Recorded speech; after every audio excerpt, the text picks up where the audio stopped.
Thank you for joining me today.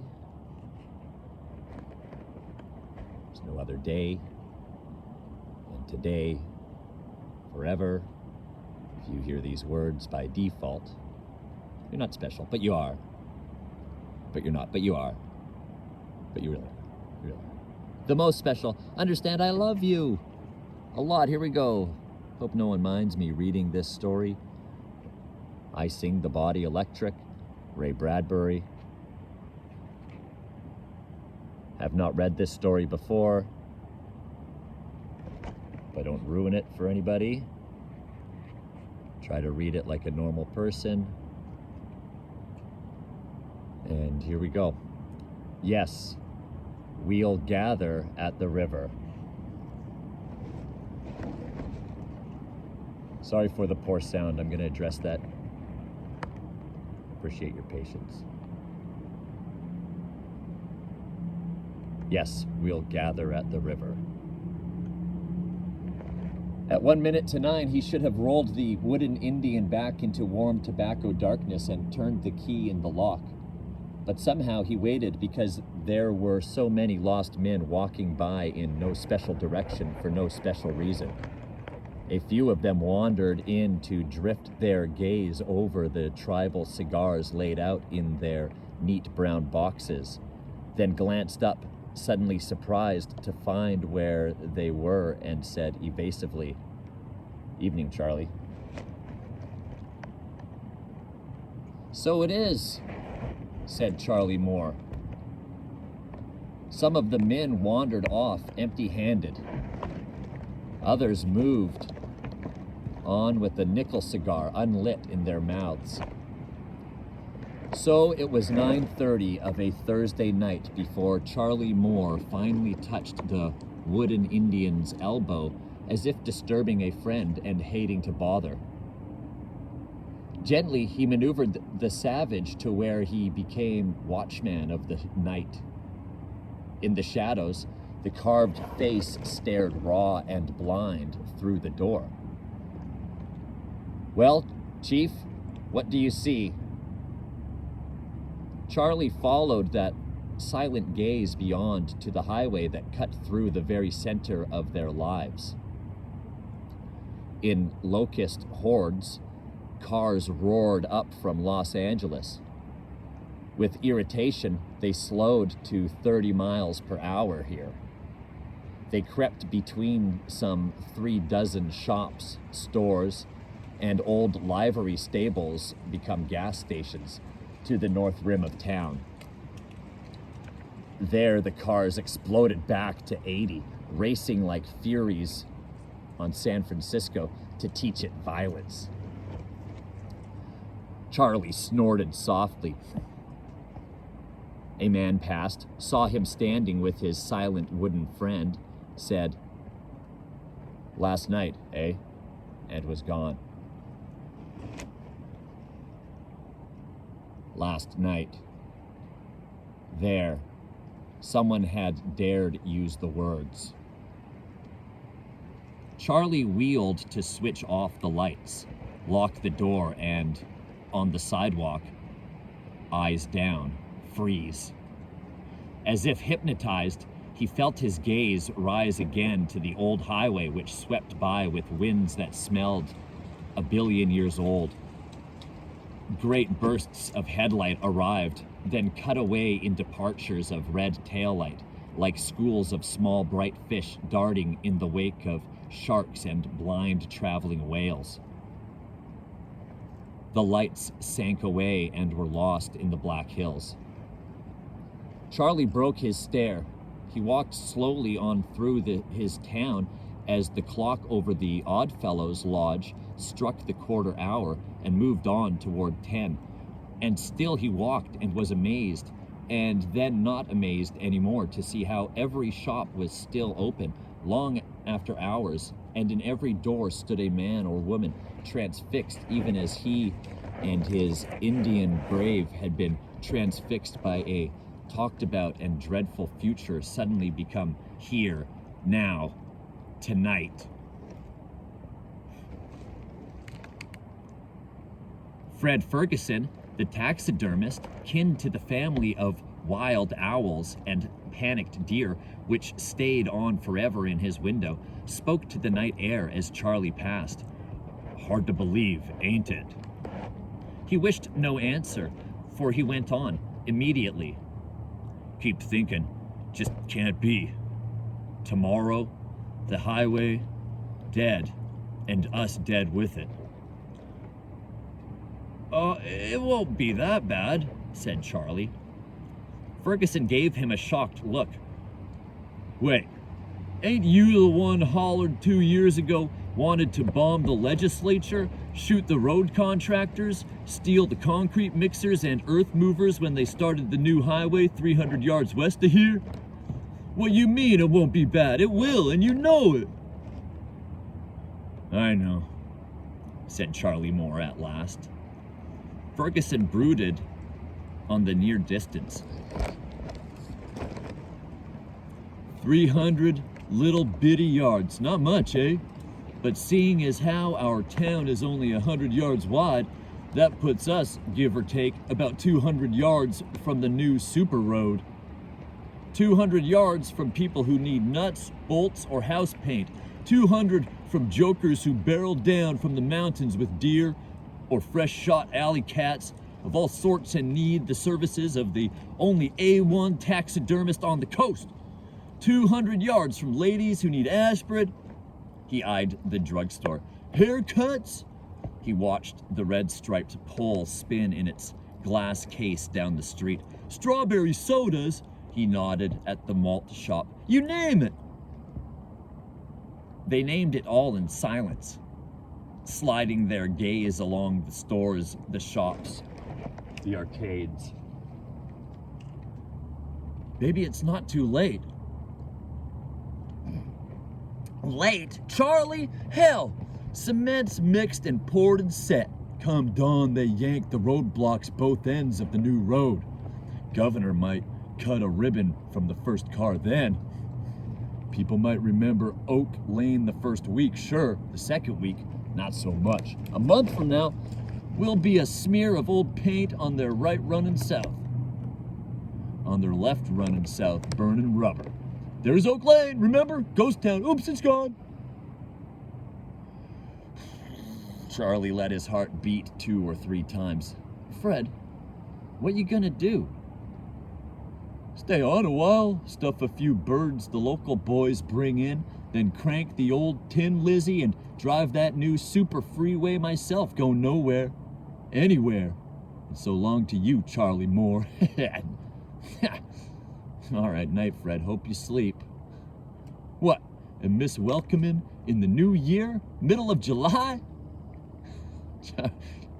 Charlie walked, and that voice faded behind, and he came to the barber shop where 3 men, laid out, were being strenuously barbered behind plate glass.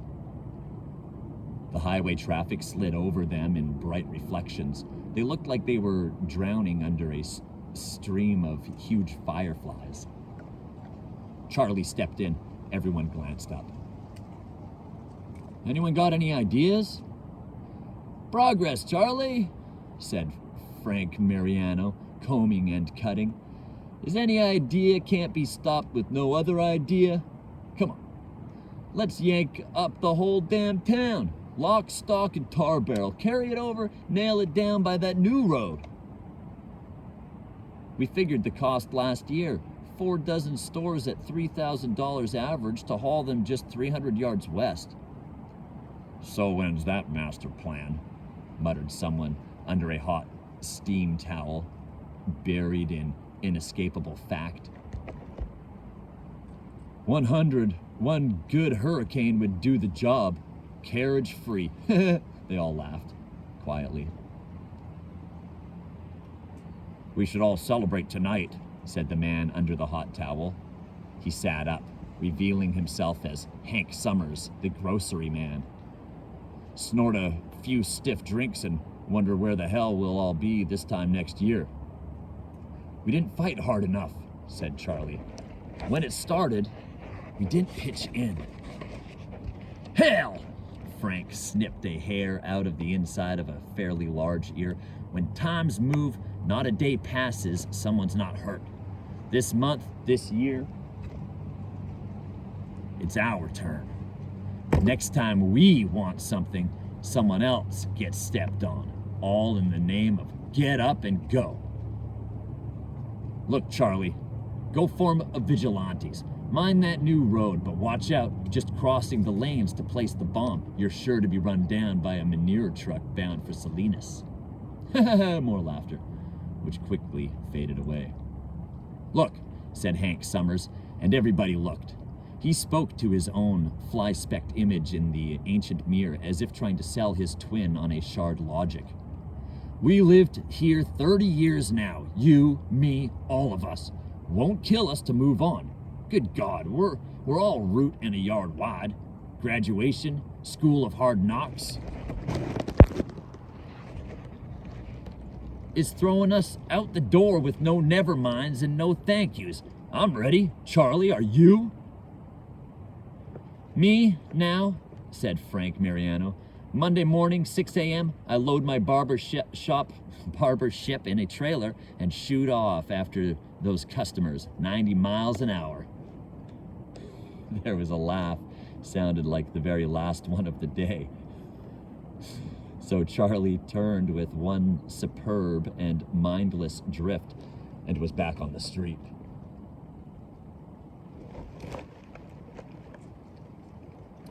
And still the shop stayed open. The lights stayed on, the doors stood wide as if each owner was reluctant to go home. So long as that river out there was flowing and there was the great motion and glint and sound of people and metal and light in a tide they had grown so accustomed to it, it was hard to believe the river bottom would ever know a dry season. Charlie lingered on, straying from shop to shop, sipping a chocolate Coke at the malted milk counter, buying some stationery he could use from the drugstore under the soft fluttering wood fan that whispered to itself in the ceiling. He loitered like a common criminal, thieving sights. He paused in alleys where Saturday afternoons gypsy tie salesmen or kitchenware spielers laid out their suitcase worlds to con the pedestrians. Then, at last, he reached the gas station where Pete Britz, deep in the oil pit, was mending the dumb brute underside of a dead and uncomplaining 1947 Ford. At 10 o'clock, as if by some secret but mutual consent, all the shops went dark. All the people walked home, Charlie Moore among them. He caught up with Hank Summers, whose face was still shining pink from the shave he hadn't needed. They ambled in silence for a time past houses where it seemed the whole population was sitting out smoking or knitting, rocking in chairs or fanning themselves against a non-existent hot spell. Ha ha ha! Hank laughed suddenly at some private thought. A few paces on, he decided to make it public. Yeah, we'll gather at the river. River. Yeah, we'll gather at the river that flows by the throne of God. He half sang it, and Charlie nodded. First Baptist Church when I was 12. The Lord giveth, and the highway commissioner taketh away, said Hank dryly. Funny, never thought how much a town is people. Doing things, that is. Under the hot towel back there, thought, what's this place to me? Shaved, I had the answer. Russ Newell banging a carburetor at the Night Owl garage? Yeah. Allie Mae Simpson? He swallowed, his voice in embarrassment. Allie Mae Simpson. Charlie took up the count in his own mind. Allie Mae fixing wet curlicues in old lady's hair in the bay window of her Vogue salon. Doc Knight stacked pill bottles in the drug emporium cases. Hardware store laid out in the hot noon sun. Clint Simpson, middle of it all, running his hands over, sorting out the million blinks and shines of brass and silver and gold, all the nails, hinges, knobs, all the saws, hammers, and snaked up copper wire and stacks of aluminum foil like the junk shaken free of 1,000 boys' pockets and 1,000 summers pasts. And then there was his own place. Warm, dark, brown, comfortable, musky as the den of a tobacco-smoking bear, thick with the humidor smells of whole families of odd-sized cigars, imported cigarettes, snuffs just waiting to be exploded on the air. Take all that away, thought Charlie, you got nothing. Buildings, sure. Anyone can raise a frame, paint a sign, you know, to say what might go on inside, but it was people that made the damn thing get. Hank surfaced in his own long thoughts. Guess right now I'm sad. Want to send everyone back to open their shops so I could see what they were up to. Why wasn't I looking closer all these years? Hell, what's got into you, Hank Summers? There's another Oak Lane on up the line or down the line, and people there busy as they are here. Wherever I land, next time, I'll look close, swear to God. Goodbye, Charlie. To hell with goodbye. All right then, well, good night. And Hank was gone, and Charlie was home, and Clara was waiting at the screen door with a glass of ice water. Sit out a while? Like everyone else, why not? They sat in the dark on the porch in the chain-hung wooden swing and watched the highway flush and drain with arrivals of headlight and departures of angry red fire like the coals from an immense brazier scattered to the fields. Charlie drank the water slowly and, drinking, thought, in the old days, you couldn't see the roads die. You felt them gradually fade, yes, lying in bed, nights. Maybe your mind got hold of some hint, some nudge or commotion that warned you it was sinking away, but it took years and years for any road to give up its dusty ghost and another to stir alive. That's how things were, slow arriving and slow passing away. That's how things had always been. But no more, now, in a matter of hours. He paused. He touched in upon himself to find a new thing. I'm not mad anymore. Good, said his wife. They rocked a while, two halves of a similar content. My God, I was stirred up there for a while. I remember, she said. But now, I figure, well, he drifted his voice, mostly to himself. Millions of cars come through every year. Like it or not, the road's just not big enough. We're holding up the world. That old road there and this old town. The world says it's got to move. So now, on that new road, not 1 but 2 million will pass just a shotgun blast away, going where they got to go to get things done they say are important. Doesn't matter if they're important or not. Folks think they are. And thinking makes the game. If we'd really seen it coming, thought in on it from every side, we'd have taken a steam-driven sledge and just smashed the town flat and said, drive through, instead of making them lay the damn road over in that next clover patch. This way, the town dies hard, strangled on a piece of butcher string instead of being dropped off a cliff. Well, he lit his pipe and blew great clouds of smoke in which to poke for past mistakes and present revelations. Us being human, I guess we couldn't have done, but as we did. He heard the drugstore clock strike 11 and the Oddfellows Hall clock chime 11:30, and at 12 they lay in bed in the dark, each with a ceiling full of thoughts above them. Graduation. What? Frank the barber said it and had it right. This whole week feels like the last days of school, years ago. I remember how I felt, how I was afraid, ready to cry, and how I promised myself to live every last moment right up to the time the diploma was in my hand. For God only knew what tomorrow might bring. Unemployment, depression, war, and then the day arrived. Tomorrow did get around to finally coming, and I found myself still alive by God, and I was still all in one piece, and things were starting over, more of the same, and hell, everything turned out okay. So this is another graduation, all right, Frank said, and I'm the last to doubt. Listen, said his wife much later, listen. In the night, the river came through the town, the river of metal, quiet now, but still coming and going with its ancient smells of tide lands and dark seas of oil. Its glimmer on the ceiling above their graveyard bed had the shine of small craft gliding upstream and down as their eyelids slowly shut and their breathing took on the regular sound of the motion of those tides.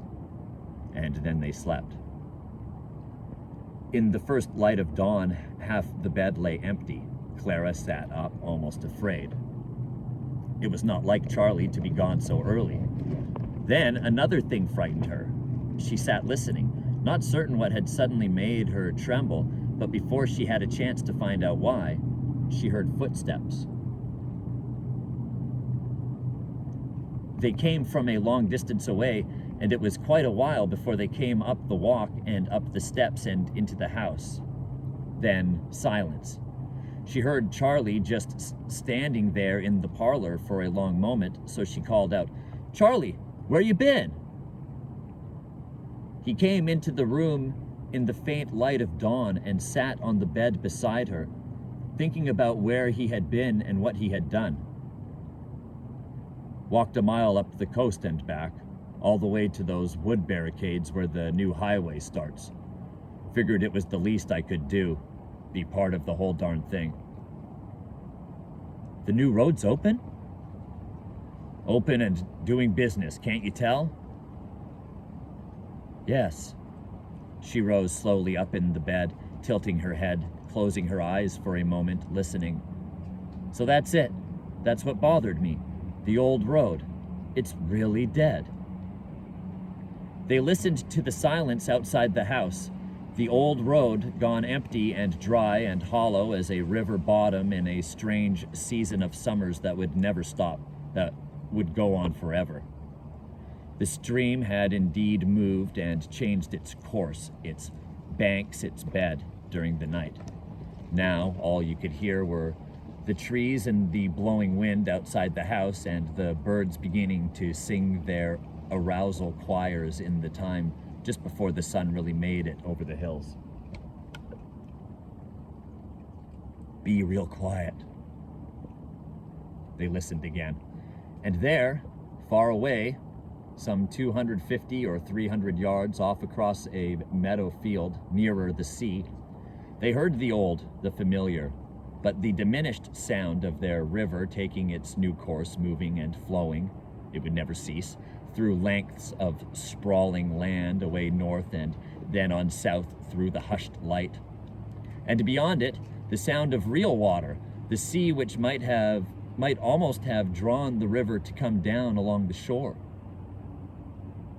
Charlie Moore and his wife sat not moving for a moment longer, with that dim sound of the river across the fields moving and moving on. Fred Ferguson was there before dawn, said Charlie in a voice that already remembered the past. Crowd of people, highway officials and all, everyone pitched in.